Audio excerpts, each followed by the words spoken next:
As life starts to feel more and more like a movie or a bad dream, and this virus continues to spread, many people are wondering when a cure will be discovered. Others have come to terms that there already is a cure, only being given to certain people, and the rest, well, they're in the camp of there is no cure. And considering how this virus has been making headlines for almost 4 months now, you'd think if there was a cure, they probably would have found it by now. But that's not necessarily true. Some viruses such as the flu and HIV have been studied and researched for decades, yet still don't have cures. There are, however, treatments or preventative medicine, but there aren't cures for people who already contract the virus. That doesn't mean there won't be, but today on Life's Biggest Questions, we're asking exactly that. What if there is no cure for the virus? Welcome back to LBQ. It's the dark voice of despair, Jared Bronstein, and before we get into it, let me know in the comments below if you think we'll find a cure for this virus. Looking forward to reading some of your answers, and as always, stick around till the end of this one for some bonus content. And for now, let's get right into it. The thing with viruses is, unlike bacterial infections, they can't be treated by antibiotics. A good example of this would be the flu, compared to a sinus infection. When you go to the doctor with the flu, they'll tell you to rest and drink lots of fluids to keep your body hydrated. Maybe take an Advil or something to deal with some of the symptoms, and wait it out. Whereas with a sinus infection, you'll get prescribed an antibiotic, maybe penicillin or amoxicillin or something similar. You take it for a few days and then bam, you feel back to normal. This is because the medicine, or bacteria, is able to target what is creating the infection and essentially kill it. The reason you're told to continue taking the medicine even if you feel better is to overkill the infection. Make sure you're 100% cured. Viruses, on the other hand, are much more complex. Unlike infections, which are made up of living bacteria, technically speaking, viruses aren't living. They rely on cells which they infect to replicate and then spread throughout the carrier. And because this is the case, it's tough for scientists and researchers to find medicines or antibiotics that attack only the virus in our cells without harming us. There are, however, antiviral drugs which have been proven to work. For example, people with HIV can take medicine to control the virus, but ultimately can't cure themselves of it. Megan Kohler-Freeman from the Pediatrics Department of the University of Pittsburgh explained, I quote, "A few of the enzymes used by various viruses are distinct enough from their human counterparts that they can be targeted without harming the patient. That is how antiviral drugs work against HIV, for example. But even then, such drugs do not eliminate the virus, but instead keep it under control." End quote. So what does that mean in regards to corona? Well, it's possible that eventually we come up with an antiviral medicine that doesn't cure it, but helps suppress the virus and gives your immune system an advantage to cure itself.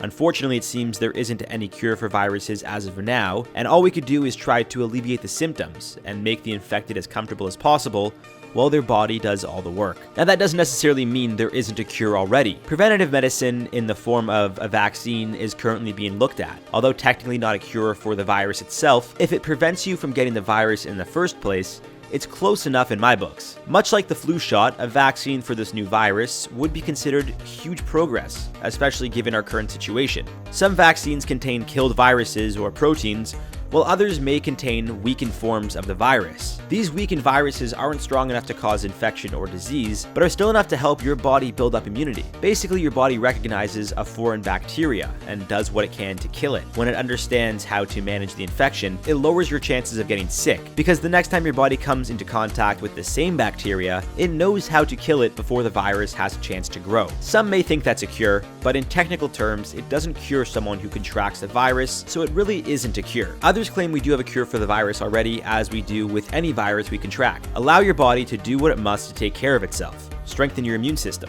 Get lots of rest so your body can focus on what's most important, and drink a lot of water to stay hydrated, as well as flush your system. Cleaning your sheets and having good hygiene is also important in regards to killing bacteria and viruses. But at the same time, again, that being considered a cure is up for debate. Although those practices may cure some people, it won't work for everyone, especially those with weakened immune systems. Vaccines can also be harmful to those with weakened immune systems, as it's been recorded in the past to actually lead to the disease that was originally trying to be prevented. So as of now, it seems there's never going to be a cure for the virus. As is the case with any virus, we don't necessarily know how to cure them, so we either prevent or treat them. In a sense, preventing viruses is a huge win because eventually it abolishes them altogether.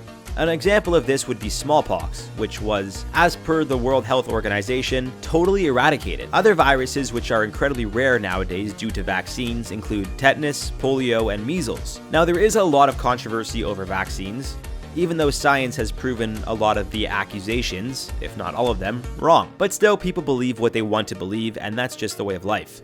Unfortunately though, when it comes to finding a way to treat any virus the way we treat an infection, well, that may not happen anytime soon, or ever. Given what we know about how viruses work, it seems all we can do, as of this recording at least, is find ways to manage the virus. That's where antiviral medicine comes in. Antiviral medicine is a very effective way to help get rid of a virus in one's body. In a sense, the way antiviral medicine works is, instead of killing the bacteria the way antibiotics do, antiviral medication stops the virus from spreading. This makes the medicine most effective within a few days of showing symptoms of an illness. For example, with the flu, if antiviral medication is taken within a day or two of contracting the virus, it's likely to shorten the amount of time one is sick and reduce a lot of their symptoms. It appears starting antiviral medication later can still be effective, but isn't as effective as taking them within the first few days of being sick. Another fact in regard to even finding a cure is financials. We can't forget pharmacies and these companies that make the medications are businesses. All they care about is profit at the end of the day. I mean, for the most part, maybe they care about people, but it's still a business, they want to make money. I get it, people gotta get paid. It's all good, I'm not saying it in a bad way, just to clarify. And because they care about money, of course, that's why they're in the antibiotic business. Zachary A. Clace, an associate professor of biology at the University of Sciences, explained, I quote, "Bacteria are all related to each other, at least distantly, and share some common characteristics, such as having a cell wall. So a drug that works against one kind of bacteria, say by disrupting that cell wall, often works against another." End quote. Viruses, in comparison, can be completely different. Some use DNA while others use RNA, and because of this, it's easier and more profitable to find one medication that cures a handful of illnesses rather than just one. For example, penicillin can treat ear, throat, and stomach infections, as well as blood infections and even gonorrhea, which, that's good to know, I guess. Whereas a cure for a virus may only cure one virus, thus making it not as profitable as antibiotics are. So to wrap up, it seems like there is never going to be a cure for the new virus. But that doesn't necessarily mean things won't get better. It's very possible over the next few days, weeks, or even years, as we continue to study this new virus, that we learn how to contain it. A good example would be HIV, which has claimed millions of lives since it was first discovered in the US. Throughout the 80s and the first half of the 90s, the virus was killing tons of people with no treatment available. Then in 1995, an antiviral drug was created which didn't cure the virus, but reduced deaths related to it by up to 80%. Nowadays, people who contract HIV are able to live healthy, prolonged lives, with the average carrier's life expectancy being 70 as recently as 2011. In 1996, the life expectancy for someone who carried the virus was 39 years old. Medicine has come a very long way. It's also possible that we do find a cure, both for corona and HIV. I'm a firm believer that anything is possible. So just because as of now it seems the odds are stacked against us, who's to say for sure? No one is a fortune teller. And that does it for this one, guys. As always, please let me know your thoughts in the comments down below. Do you think one day we can find a cure for these viruses, or do you think we already have? Let me know. For now, I'll be replying to some of your comments from the video. What if SCP-811 was real? I guess SCP-811. Brandy Rogers said Shrek's wife before. I never even thought about that. That was actually very funny. So I'm glad you commented that, because when I saw the comment, I laughed. Just like I laughed now reading it again. It was funny. Exolburn, maybe it's, I'm gonna say Zolburn. I want to say it's Zolburn. Said, really miss the other host. Do SCP videos. Still love you, Gerald. Well, I can't tell if you're being sarcastic because you called me Gerald and my name is Jared, but I appreciate it, I think. And yeah, I miss the other hosts too. They were great. But hey, we stay in contact with them. Social media, right? It's great. Wi-Fi Lost said she can get the pipe. That's kind of disgusting because, oh God, I hate you guys sometimes. That's gross. Fernando Zepeda Camacho said, as soon as I saw the picture, I was like, do I really want to watch this? And now here I am. Well, that's the effect of the good thumbnail, baby. We make it work. Haha. Anyways, guys, I've been your host, Jared Bronstein. You've been watching Life's Biggest Questions, and we'll see you in the next one. And we want to begin with the latest on that new possible breakthrough drug. It's the first treatment to show real promise. Dr. Anthony Fauci expressing optimism, saying for the first time, there is proof a drug can block the virus.